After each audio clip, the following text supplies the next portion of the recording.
wabarakatuh. Halo, apa kabar Bapak Ibu guru calon guru penggerak di seluruh Indonesia? Salam guru penggerak. Ketemu lagi nih dengan saya Ganti Destiani, calon guru penggerak angkatan 7 dari Kabupaten Temanggung, Jawa Tengah. Video kali ini saya buat untuk menguji tugas program pendidikan guru penggerak koneksi antar materi modul 2.1. Perkenalkan dulu nih. Ini Bapak Muhammad Munajat SPDMM adalah fasilitator saya. Ini adalah pengajar praktik saya, Ibu Sri Nur Ainis. Dalam video ini, saya akan menyampaikan beberapa kesimpulan. 1. Apa sih pembelajaran berdiferensiasi itu? Lalu, bagaimana cara menerapkan pembelajaran di kelas? Menurut Tomilson, pembelajaran berdiferensiasi adalah usaha untuk menyesuaikan proses pembelajaran di kelas untuk memenuhi kebutuhan belajar individu setiap murid. Sekarang, bagaimana penerapan pembelajaran berdiferensiasi di kelas? Itu ada 5. Pertama, guru harus menetapkan tujuan pembelajaran.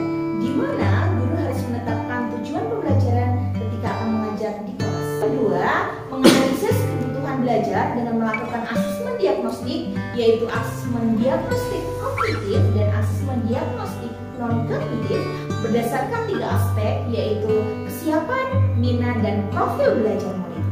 Kemudian yang ketiga, menganalisis penerapan 3 strategi berdiferensiasi, yaitu ada konten, kedua proses, dan ketiga produk. Keempat, mengimplementasikan rencana pembelajaran berdiferensiasi dalam konteks pembelajaran di kelas. Yang terakhir, melakukan asesmen pembelajaran yang disesuaikan dengan tujuan pembelajaran dan kebutuhan murid. Lalu bagaimana nih pembelajaran berdiferensiasi dapat memenuhi kebutuhan belajar murid dan membantu hasil belajar yang optimal? Pembelajaran berdiferensiasi dapat memenuhi kebutuhan belajar murid, yaitu dengan cara guru bisa melakukan pemetaan kebutuhan dasar berdasarkan 3 aspek, yaitu yang pertama kesiapan belajar, yang kedua minat belajar, dan yang ketiga profil. Mari kita bahas satu-satu. Kesiapan belajar, di mana guru perlu melihat kesiapan belajar murid untuk mengetahui kapasitas murid belajar materi, konten, atau keterampilan yang baru.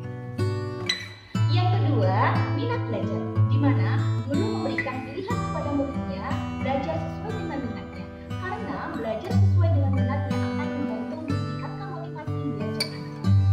Yang ketiga, profil belajar murid, di mana guru memberikan kesempatan pada murid untuk belajar secara alami, efisien, dan bergantung dari gaya belajarnya, dari kecerdasan majemuknya, dari lingkungan budaya dan sosialnya. Selain itu, pembelajaran berdiferensiasi dapat membantu murid mencapai hasil belajar yang optimal, yaitu dengan cara kita sebagai guru menerapkan 3 strategi diferensiasi secara tepat, yaitu konten, proses, dan produk. Nah, sekarang gimana nih cara guru menerapkan strategi diferensiasi konten di kelas? Cara menerapkan strategi diferensiasi konten di kelas, guru menyesuaikan konten atau materi pembelajaran sesuai dengan kebutuhan belajar murid yang berbeda. Dengan cara kita menggunakan pemetaan kebutuhan kesiapan belajar, minat, dan profil belajar murid. Selanjutnya, strategi diferensiasi proses, di mana guru harus mampu memvariasikan proses pembelajaran yang beragam sesuai dengan kebutuhan belajar murid. Proses ini mengacu pada bagaimana murid memahami dan memaknai apa yang mereka pelajari. Kemudian yang terakhir, strategi diferensiasi produk, yaitu guru perlu memodifikasi bagian produk yang akan dihasilkan oleh siswa dengan mengacu konten yang telah mereka pelajari dan proses yang telah mereka lewati. Selanjutnya, saya akan melakukan keterkaitan antar materi modul pembelajaran berdiferensiasi dengan modul-modul yang lain yang sudah saya pelajari, di mana saya sudah mempelajari tentang modul di antaranya modul PKHD, yang kedua nilai dan peran guru penggerak, yang ketiga fisik guru penggerak, dan yang terakhir modul budaya bersama. Sebagai seorang pendidik, guru dapat memenuhi kebutuhan belajar murid melalui penerapan pembelajaran berdiferensiasi, di mana pembelajaran berdiferensiasi ini mengakomodir keberagaman siswa melalui